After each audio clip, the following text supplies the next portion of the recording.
My name is Chris. I'm 27 years old, and this is the story of one summer that changed me.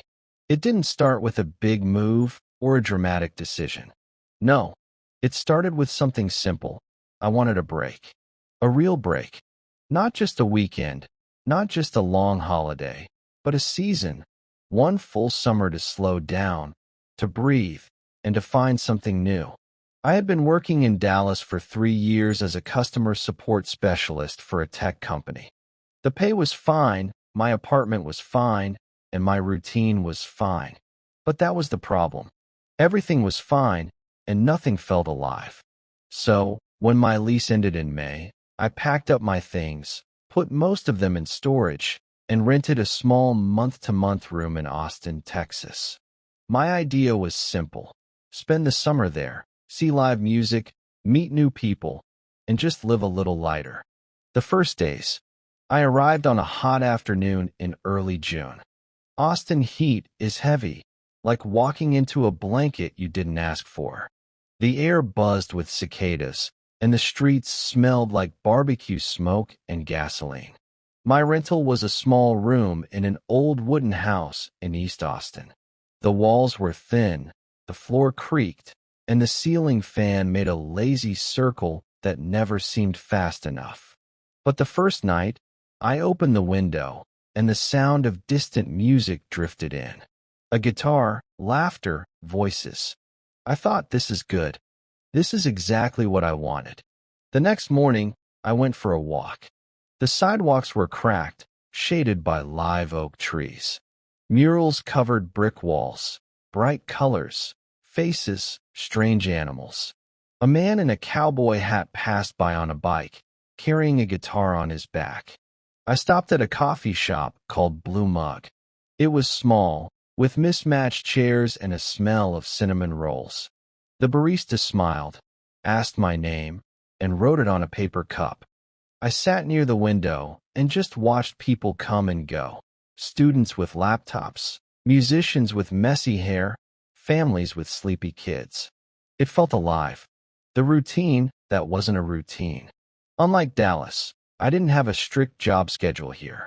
I worked remotely on a few freelance projects, website designs, logos, little things that paid enough to cover rent and food. I worked in the mornings, then spent afternoons outside. I walked along Lady Bird Lake, where people jogged in the heat, their faces red but determined. I rented a bike and rode across bridges, watching paddleboarders float slowly on the water. Evenings were for music. Austin is full of it. On Tuesday, I found a small bar with a jazz trio. On Thursday, I stood outside a food truck park where a rock band played for free. Friday nights were louder, crowds on 6th Street, neon lights, endless energy. Sometimes, I didn't talk to anyone. I just listened, watched, and let myself feel like part of something bigger. Meeting Ryan. About 2 weeks in, I met Ryan. He was sitting on the porch of the shared house where I rented my room. He had curly blonde hair, a skateboard leaning on the wall, and a notebook in his lap.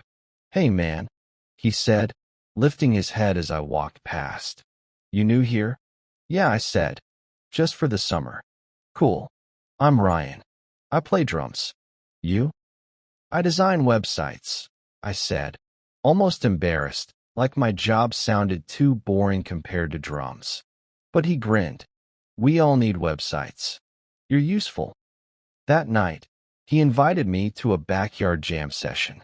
A few neighbors brought guitars, someone had a keyboard, and Ryan sat behind a set of old, dented drums.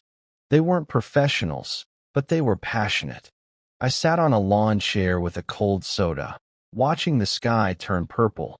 When they finished a song, Ryan looked at me. "You play anything?" I shook my head. "Not really.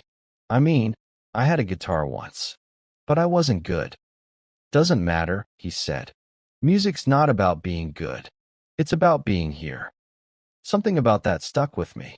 Small adventures. The weeks rolled by. Some days were quiet, just me, my laptop, and the hum of the ceiling fan. But others were filled with small adventures. One Saturday, Ryan and I went to Barton Springs, a natural swimming pool in the middle of the city. The water was cold, shockingly cold against the Texas sun. We lay on the grass after swimming, our skin drying fast in the heat. Another time, we joined a group bike ride at night. Dozens of people with flashing lights and loudspeakers rode through downtown. Strangers laughed, music blasted, and we stopped for tacos at midnight. I also explored alone. I went to bookstores, small art galleries, food trucks selling tacos al pastor, breakfast burritos, and even vegan barbecue. One evening, I sat on a bench near South Congress Avenue and just watched the bats fly out from under the bridge, thousands of them, dark against the orange sky. A moment of connection. One evening in July, I walked into a cafe to escape the heat. Inside, a woman was sketching in a notebook. She had dark hair pulled into a bun and wore paint-stained jeans. She noticed me glancing at her drawings. "You can look," she said. They were sketches of buildings, old houses, rooftops, street corners. Simple, but full of life. "They're good," I said. "Thanks. I'm studying architecture," she replied. Her name was Elena. We talked for an hour. About art, about the city, about why people come and why people leave. She said something that stayed with me. Austin is like a song. It doesn't have to be perfect. It just has to be played. We met again the next week, then again after that. Not in a romantic way, but in a way that felt real. Like two people enjoying the same rhythm for a moment. Reflections in the heat. By August, the summer was nearly over. The days blurred together. Hot afternoons, long evenings, music, laughter, quiet mornings with coffee. One night, I sat on the porch alone. The street was quiet, only the sound of crickets. I thought about Dallas, the office, the traffic, the sameness of every day. I thought about Austin, unpredictable, messy, alive. I realized something simple. I didn't need to change my whole life. I just needed to live it with more openness, to say yes more often, to walk into places without a plan, to let music, strangers, and small adventures fill the spaces where routine used to live. The last day, at the end of August, I packed my things. Ryan helped me carry boxes to the car. Elena gave me a small sketch, a drawing of the porch where we had talked. "So you don't forget," she said. Driving out of Austin, the city faded in the mirror. I felt both sad and grateful. The summer was short, but it taught me something bigger than time. Life doesn't have to be grand to be meaningful. Sometimes it's enough to listen to music in the heat, eat tacos at midnight, and sit quietly with people who make the world feel wide. And maybe that's all we really need. Not a perfect plan, not a perfect place, but a season that reminds us we are alive. When I left Austin at the end of August, I told myself it was just a summer, a temporary pause before returning to Dallas, to my job, to what I called real life. But here's the truth. Once you taste a different rhythm, it's hard to go back to the old one. Back in Dallas, the first week back felt strange.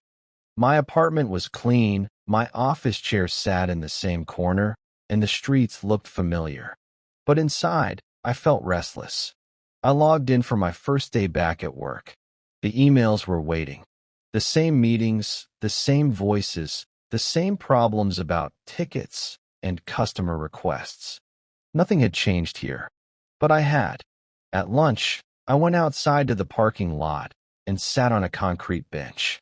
The heat in Dallas was the same as Austin's, but without the music, without the murals, without the feeling that something surprising might happen.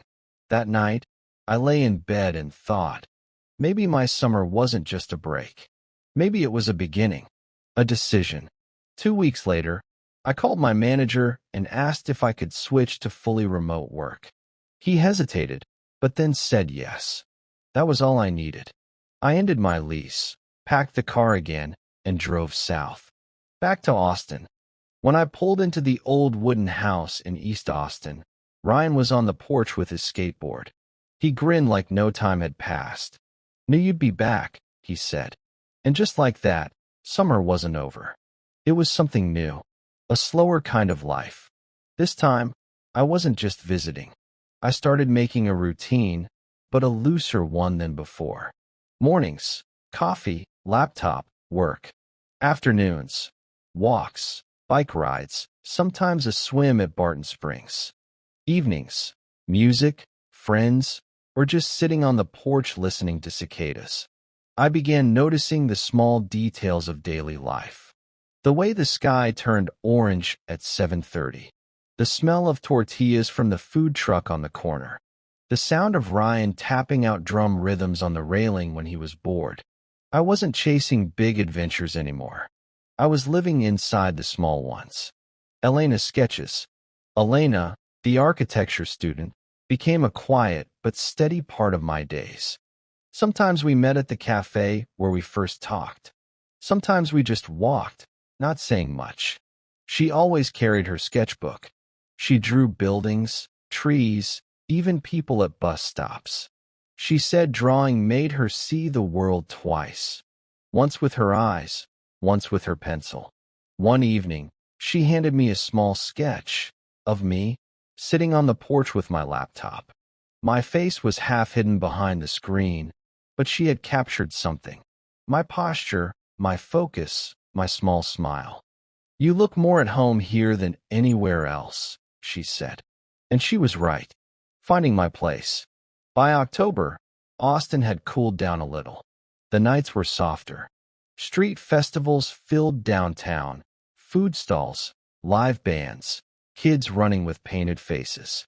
Ryan's band started getting small gigs at bars. Sometimes I helped them by designing posters or updating their social media. I wasn't on stage, but I was part of the energy. One night after a show, Ryan clapped me on the back. "Man, you're not just here for the summer anymore. You're one of us." I smiled, because it was true. Looking ahead, not every day was perfect. Some days I missed the order of Dallas, the safety of routine. Some days I felt uncertain, asking myself if I was just drifting. But then I remembered the lesson of that first summer. Life doesn't need to be perfect. It just needs to be lived, with music, with people, with openness. I didn't know how long I'd stay in Austin. A year, maybe more. But I knew this. I wasn't just passing through anymore. I was building something here, even if it looked different from what I once imagined. And sometimes, that's the best kind of life. Not the one you plan, but the one you allow to grow, slowly, like a song that plays long after summer has ended. A Simple Summer in Austin, Part 3. When the heat finally broke. By November, Austin felt different. The heavy heat lifted. The air was cooler, crisp in the mornings, warm but gentle in the afternoons. For the first time since I had arrived, I wore a jacket. It felt strange, like the city itself was giving me a break. November nights. One evening, I walked downtown where holiday lights had already started appearing. Strings of tiny bulbs hung across streets, glowing yellow and white. Families strolled with cups of hot chocolate, and food trucks sold tamales and sweet bread instead of summer snow cones. Ryan's band had a small show that night at a dive bar. I sat near the back, sipping a soda, watching the room fill with people. Some came for the music, some just wandered in from the cold. At one point, a stranger leaned toward me and shouted over the drums. "You with the band?" "Sort of," I said. "I make their posters." He laughed. "That counts." And for the first time, I realized it did count. I wasn't just an outsider watching Austin happen. I was part of it. Thanksgiving. Late in November, Ryan invited me to his aunt's house for Thanksgiving. I almost said no. I didn't know his family, and I didn't want to intrude. But he insisted. The house smelled like roasted turkey, mashed potatoes, and pies cooling on the counter. His relatives welcomed me with easy warmth. handing me a plate before I could even sit down. After dinner, we sat in the backyard around a fire pit. His uncle played guitar, kids chased each other, and someone passed around mugs of cider. I thought about my own family back in Dallas, how different it felt, quieter, more formal. Here, the noise and laughter made me feel lighter. Like belonging wasn't about blood, but about being invited into someone's circle. December reflections. As December rolled in, I noticed how Austin didn't stop for the holidays. The city was still alive with music, still busy with food trucks and street performers. But for me, things slowed down. My freelance projects were fewer, which meant more time to think. One cold afternoon, Elena and I sat on the steps of the Capitol building. She sketched while I sipped coffee from a paper cup. "Do you ever feel guilty?" I asked. "Guilty about what?" she said, not looking up. "About not following a clear path. About drifting." She paused, then smiled softly. "Chris, a straight path isn't always the right one. Sometimes you have to wander to really see." Her words stayed with me. New Year's Eve. December ended with a street festival on 6th Street. Thousands of people crowded together, music blasting from every corner. Ryan's band played an early set, and afterward we joined the crowd. At midnight, fireworks lit the sky. I looked up, surrounded by strangers cheering, couples kissing, friends hugging.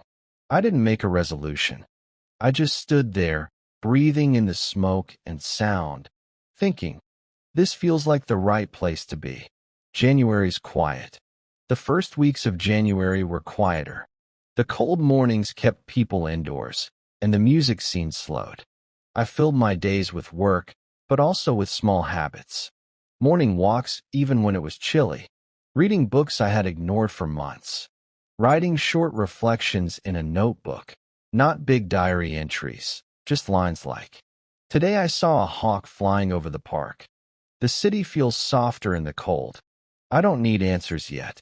Those small notes became like anchors, reminding me that even quiet days had meaning. A turning point. One late January evening, Ryan and I sat on the porch with mugs of tea. "You ever think about leaving again?" he asked. I hesitated. "Sometimes. I don't know what comes next. But right now, I don't want to." He nodded. "Good. Because I think this city fits you." And maybe he was right. Maybe Austin wasn't just a summer experiment anymore. Maybe it was becoming the place where I was learning not just to live, but to belong.